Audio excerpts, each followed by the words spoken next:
Hey, what's up, you guys? Jeff Cohn here, host of the Team Building Podcast, where we interview top thought leaders, team leaders, and broker owners from across the country. Really excited to be speaking with Mr. Brian Moses out of New Hampshire today. Brian ran one of the top 10 teams at Coldwell Banker in the world from 1990 to 2006. His exit strategy was to sell his business in 2006 and became a coach with the Craig Proctor organization.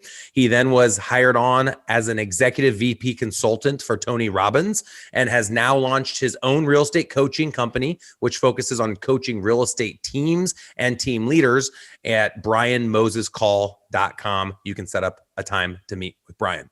Today, we are going to get into some really fun things, but first and foremost, welcome to the show, Brian. Jeff, thanks for having me. It's great to be with you. Hey, it's great to have you here. What I really like about this is I got licensed in 2006, launched my team in 2011, and we just became a brokerage. Wow. My exit strategy is probably a little different than yours, but I'm really excited to get your perspective, and I'm sure a lot of our listeners are as well, to see someone who is actually forward thinking enough to have a team inside your brokerage as early as the 90s. I think that you were a pioneer, sir, and I don't think we would be where we are if it weren't for people like you who footed all of the risk in trying out this new team concept. So let's start off by talking about what you did prior to real estate, and then help us understand what got you into Caldwell and what that looked like as you grew your business to one of the top 10 in the world at Caldwell, which is a huge accomplishment. Well, thanks a lot, Jeff. I was a business student at Northeastern University in Boston, and I graduated in 1989 with a business degree and said, what am I going to do? And I got these job offers, $50,000-$60,000 a year, company car, medical benefits. And I'm like, I don't think that that's my future. And I looked at real estate and believed real estate agents made millions of dollars. 22-year-old kid out of school had no clue. Yeah. And that first year I made $18,000. So still living at home, humbled a little bit by my illusions. I stayed with it. I didn't quit, and, struggled for a few years, and then finally managed to figure it out and then scaled it.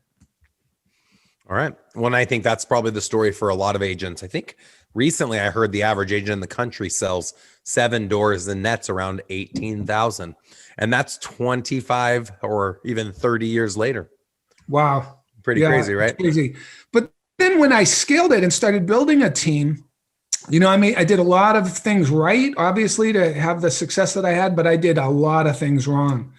And I'd create systems and processes and document things, and always go back to the drawing board or the laboratory, so to speak, and go, well, what if I did this? Or what if we did it that way? Or what am I missing? And I'd learned from my mistakes. And we built a team when it was not popular to build a team. And when we were criticized by building a team, and people go, like it was almost like it was a bad thing to do. Of course, I hear this all the time. Of course, Jeff Cohn was number one at Berkshire. His team had 25 people. Right. And I'd always say, exactly. Exactly. Right. Yeah. You get it. Your listeners get it. And then 95% of the other population doesn't get it. Right. Cool. So you started scaling your real estate team. You owned a Caldwell brokerage, I'm assuming. And this is in the 90s. So talk to our listeners, just because, it's just crazy, you guys. We take so much for granted. This was pre-cell phones. Okay. This was pre the MLS having pictures of houses. Okay. This was pre MLS existing online. You had books. Yeah, we did. So from a scalability standpoint, when you look at what you built, I bet if you did what you did now, you would have built 10 times faster and had 10 times the success using your processes and systems. Agents have such an amazing opportunity today. And I think they take a lot of that for granted with how fast we can grow and how easy it is to generate leads compared to how it was back in the 90s. Talk to us about that a little bit. Yeah. So twice, I was top 10 in the world for Coldwell Banker in terms of sales with my team. We did 427 homes our best year. Our best month was 64 sales, $500,000 in commission income in a month. And even today, those are pretty impressive numbers. When people hear those numbers, they go, holy smokes, that's humming. And I wasn't in Miami or Dallas or Los Angeles or Atlanta. I was in Nashua, New Hampshire. So I'm very, very proud of those accomplishments. But you talk about technology and the tools that we have today that make, DocuSign. We didn't have those. We didn't have those luxuries. Yep. So today I'm privileged to share the strategies that I used pre-scale, pre-cell phone, as you pointed out. Yep. The days of the pager, and I have teams that I coach today that do 800, 1,000, 1,200 transactions a year. And it's pretty exciting. Yep, that's awesome. I remember I grew up in a real estate agent family. My mom became an agent when I was in first grade, which goes back to 1986. And so I remember riding in the car with my mom, and she'd get calls, and she had a car phone. And it was in the center console, and she had a little thing on the back of the car, like an antenna, and she'd get calls in her car. And she's this fancy realtor. She was in her Maximas, like a little sports car. And it's just amazing to me to think of how fast we've evolved, obviously, with technology. And agents are still here. Thank God we're still at the center of the transaction. We're still the fiduciary. We're still keeping 6 or 5%, which is pretty surprising with how far we've come technologically. They can't seem to push the agent away. And as we continue to be more important to that transaction and bring value to the consumer, we won't go away. It's if we're just opening doors for people and just going and throwing a sign in the yard, then we're not going to have value, and technology can take over our jobs. But I don't think that that's happening anytime soon. Yeah, I agree with you for sure. We are in a funny market right now. 2020, you get a listing and you get 50 offers on the property in some markets. I never experienced that in my life, Jeff. I think my hottest listing, and I had a bunch of REO properties, I might get 3 offers on a property, and that was a lot. Yeah. The market is so freaking hot. It's crazy today with the low interest rates. Yep. But the public is recognizing that skills trump motivation. And, a lot of people, if they're interested in growing their team, I think that's probably something that they really need to marinate on. Most people would think motivation over skill. But Tony Robbins, a mentor of mine, former employer, I remember talking to him in Jackson Hole, Wyoming on a skiing trip. And he said, what do you think is more important, motivation or skill? Oh, without a question, motivation. He goes, well, why were you starving your first 5 years in real estate? It wasn't because you weren't motivated. It's because you lacked the skill of how to generate leads, how to convert leads, how to do effective presentations, how to scale and build out your team. So you can apply that to anything. If there was a bomb under our desk, and we had 5 minutes to undo the bomb and we couldn't get out of the building, do you pull the white wire, the blue wire, the red wire? You're motivated, but there's a lot of motivated idiots out there today. Yeah. So for your audience and for the people that aspire to build a profitable business that adds massive value to the communities that they serve, it's all about skill. Yeah. And we were talking before about, I just took some notes. Some of the key skilled distinctions that I didn't have that cost me a lot of money when I was growing and building my team. And then by knowing those, conversely, they made me lots of money.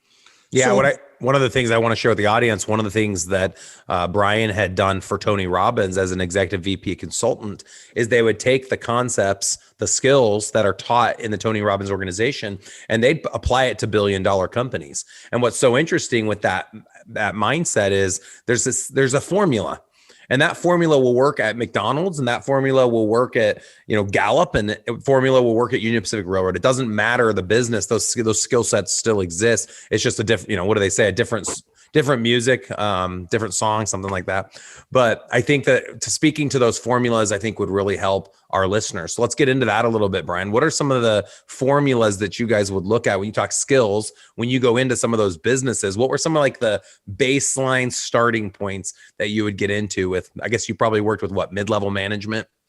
Yeah, I'd work with mid-level management, upper-level management. My job was to help them dial in their profitability. And there are teams that do hundreds of transactions and they're not very profitable. Most teams, by the way, as I've dove into their P&Ls, if the team lead doesn't sell, they're not profitable. But they're walking around with their chest pumped up going, we sold 200, 300, 400 homes and they've got nothing to show for it. And the bill collectors are calling them. So there's two reasons that we're in business. We're in business to add value to people, and we're in business to be profitable. And there's certain dials or metrics, you mentioned it, KPIs in your business that move the profit needle. Mm-hmm. I guess if I were starting from the foundation, I'd point out to people that the team leaders that will be listening to us, they have two clients. They have the buying and selling public. That's a client, buyers and sellers, and they know how to do that. They also have internal clients, which is their team, buyer's agents, listing agents, admin, transaction coordination, couriers. So recognizing that you have internal clients, we need to create a model that is duplicitous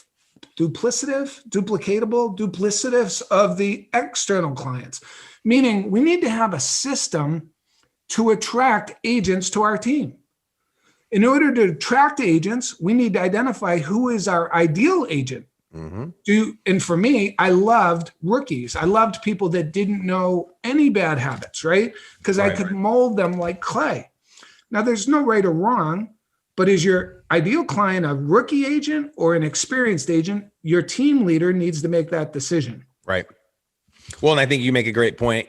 Agents so often who are still in production think about, where's my next client? How do I generate more leads? They're not thinking like an owner, which is, where is my next best hire? What's the position that I need to leverage next so that I know I can make higher income producing, be in higher income producing activities? And that's thinking like an entrepreneur, not thinking like a worker, which reminds me of Rich Dad, Poor Dad. I wanted to revisit a concept you shared earlier about skills versus motivation. I think about this a lot, and I talk to people a lot about reading and bettering themselves. And I say the difference between you and me, Brian, are the books that you've read, the people you've met, and the podcasts you listen to. Got to throw the podcast in there. I think I added that one. And what's really interesting is you can get all of the knowledge in the world, but if you don't have the motivation to apply it, it's never going to get you anywhere. And 100%. You can, to your point, have all the motivation in the world, but if you don't have the skills to implement that, whatever it is that you're trying to accomplish, you won't get anywhere. And so it's this relationship between gaining knowledge and applying it and gaining knowledge and applying it. But the biggest challenge I've seen, and I'd love to hear your perspective on this, is agents are scared to take a step backwards. And in my life, what I've experienced is that if you aren't willing to take a step backwards, you'll move forward very slowly. And what I mean by take a step backwards is, let's say that you're making 200 grand a year net and you have to hire a great recruiter at 50,000 a year, or a success manager, or a marketing department, or an ops manager, or insert whatever the position is. You're going to go from 200 to 150 for a time. It might be a year, it might be 3, it might be 2 months. And in my experience, the bigger steps backwards I was willing to take, the bigger steps forward I was able to experience. So the bigger risk you choose to take, the biggest success you might have. But to your very point, you have to have the skill set to be able to take those calculated steps backwards to get a certain result. I agree 100%. I took 3 notes when you were talking about that to just kind of put a exclamation point on it. Mm-hmm. We live in a society that has conditioned us for immediate gratification, instant gratification. We're not willing to take a step back, as you said, because we're so focused on right now. However, 2 of my favorite quotes, one was from Abraham Lincoln. If he had 6 hours to chop down a tree, he'd spend 5 sharpening his axe, and he would beat the guy that had the dull axe. So, and then on the same point, my father, who was a plumber, he always taught me to measure twice so that you only cut once. Mm-hmm. How many teams listening to this have made a bad hire? Have hired somebody who promised that they would be, show up for team meetings and seem to have the great core values, said that they would call the leads, and the team leaders spending thousands of dollars a month to generate leads to scale their business, gives them to the buyer agent, and the buyer agent isn't calling the leads. And worse, the team leader doesn't know that the buyer agent's not calling them.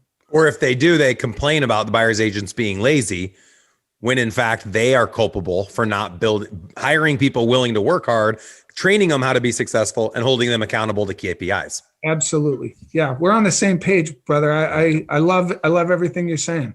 Cool. All right, so you've got a lot of people out here. When this episode airs, it's either the end of December or early January, and everyone has these goals they've been thinking about and stewing about, and they have all these accomplishments they want to have in 2021, and they're motivated, but they might not have the skill set. Where would you point someone that knows they want to become better? Obviously, if someone's listening right now, they're listening to a podcast. What would be some other podcasts you might direct someone to? What would be some books? I know we talked off air about a few books you thought would help people shape their minds. And then what other activities? You think about like an expert athlete. I always use a football analogy. What are athletes doing all year round? They're conditioning, right? They're in the gym, they're eating clean, they're constantly thinking and meditating, focusing on the game they're playing so that when they play the game, they dominate. How many of us as real estate agents and entrepreneurs are doing the exact same thing? Outside of work, how often are we thinking about it? How often are we listening? How often are we meditating? And what I found is the people that perform at the highest level, they live it. They eat, sleep, and breathe the thing that they're successful at. And I think a lot of times people are working towards an end where they don't have to work, where they don't have to think. And to me, that's death, right? Retirement in my mind is death. Like, why would you ever want to stop that? Because to me, it's just becoming a better person so that I can help other people become better. So what would be your advice? I mean, and I like looking at you, Brian, as like, you're what we're all working towards. You have this exit strategy. You sold this big business. You're now a consultant, which I think is so awesome and fascinating. And who here wouldn't want to sell their business and make millions of dollars and then go coach other people on how to do the same thing? Like, that's awesome. So for everybody here, like, what are some of the things as we kind of gear up for 2021, I guess from a knowledge standpoint and a skill set standpoint, maybe even a motivation standpoint, what do you think we should be focusing on? Well, growth, everybody's unique and individual. And Tony Robbins talks about meta programs, and meta programs are the way that people make decisions and connect with other people. We all have likes and dislikes, and there's so many meta programs. Some people are averse to pain. They'll do anything to avoid pain, which means they probably won't grow their business because there's a lot of pain in growing your business. Mm-hmm. And some people are focused on pleasure. I'm focused on pleasure. I'm focused on the upside. The people that aren't doing that probably have an internal meta program that's averse to pain. Or some people are towards, some people are away. If you've ever talked to somebody who's a near talker, they get right in your face and whisper to you. It's almost uncomfortable. So we have every human being is unique and different. So for me to give a prescription to all these people would be unfair. But with that stated, some of the ones that I've liked that have really made an impact in my business, I wrote down David Goggins, Tony Robbins, Ed Mylett, Grant Cardone, and Jesse Itzler. He's my all-time favorite right now. I got to meet Jesse Itzler at a recent event. That guy is just loaded with energy. He has a no can't vocabulary. That guy, and all the people I met, and myself included, and probably you, Jeff, the little bit that I got to know you, we don't take no for an answer. If we get no, we look at how we can get a yes. Mm-hmm. What could we do differently? Can I throw something in here? Yeah. I spoke at the Todd Duncan, who's huge in the mortgage space. I think the number one podcast in the mortgage space. He invited me to be a panelist at his big summit. They had about 50,000 people just a couple of months ago. And he sent me a coin yesterday in the mail. And I'm going to kill the quote, but it's Marcus Aurelius, who I believe was the person that was in Gladiator. He's that gladiator that fought for his freedom. And there's a quote and it says, the way is the obstacle that's ahead of you. So essentially, we always want to go around the obstacle. Wow. But the idea is that the way is through the obstacle. It's not around it. And I think about Aaron, who's the gentleman whose arm got stuck in the book 127 Hours, which then became a movie. Aaron Ralston, I think it was.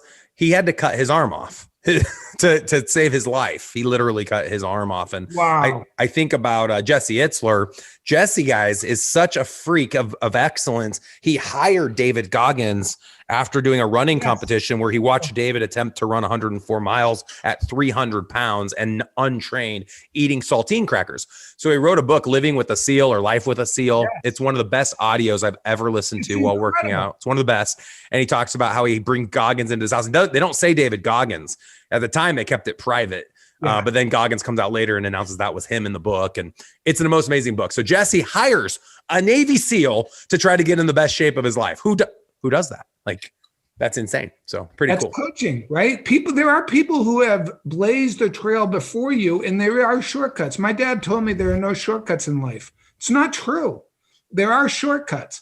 If we were in Texas drilling for oil and I had just drilled in a particular area and put my drill press away and took off, and then I saw you, Jeff, drilling in the same spot, I could tap you on the shoulder and go, there's no oil there.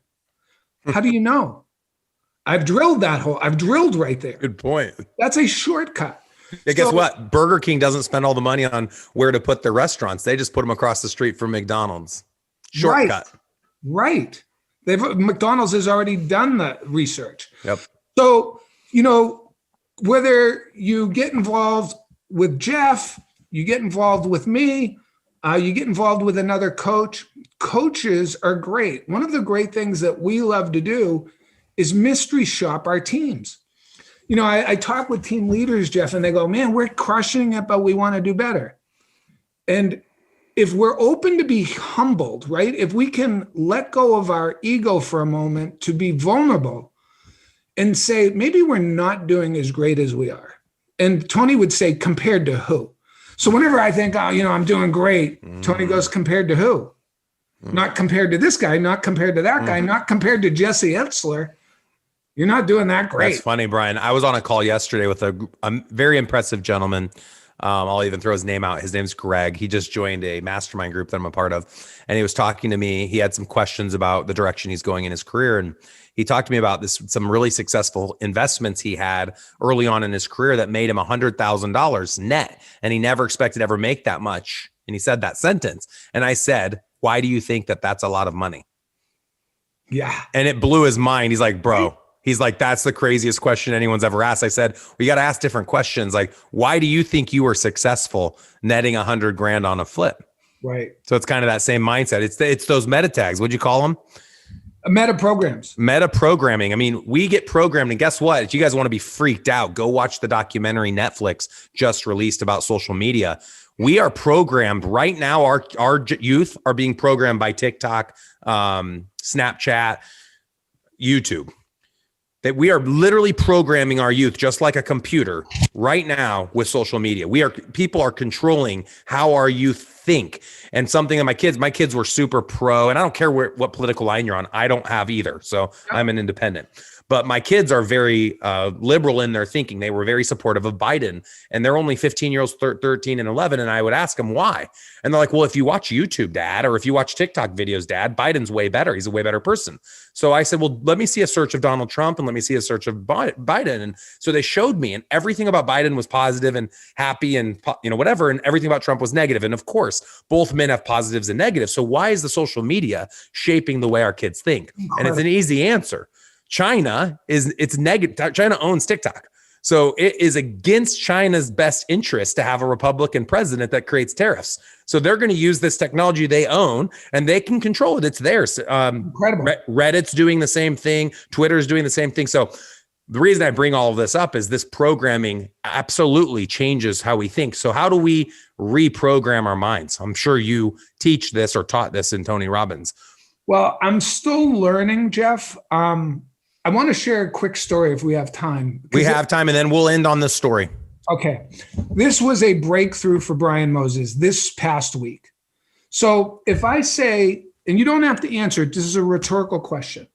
If I say Kim Kardashian, Kanye West, Kim Kardashian's stepdad, Caitlyn Jenner, right? Formerly Bruce Jenner. We all have opinions. We all have judgments. So I'm watching David Letterman on Netflix this past Saturday, and he's got this new show, My Next Guest Needs No Introduction. So I'm like, that's cool. I love Dave Letterman. I actually was on his show one time. And it was a fun time, and I'm a huge fan. So the first show that pops up is Kim Kardashian. I'm like, oh, I don't like Kim Kardashian. Let me change the channel. Where's the remote? This is ridiculous. And I have all these judgments of Kim Kardashian, and I'm not aware of them. I'm just having these feelings like I don't want to watch Kim Kardashian. Right. And I shared Kim, Kanye, and Caitlyn Jenner because we all have opinions that may not be accurate. Well, let me say this, and I'm sorry to take any of the momentum away from your story. Oh, it's all good. Who here already that has made a decision rhetorically about what they think has ever met any of those three individuals? And this is what I challenged my kids on. I said, have you met Donald Trump? Have you met Joe Biden? Obviously, they both answered no, not obviously for everyone listening, maybe, but for most people, you haven't met these people. How do you pass judgment on someone based on what the media tells you to think about them? And I'm a Tony Robbins coach who has been trained not to live in judgment.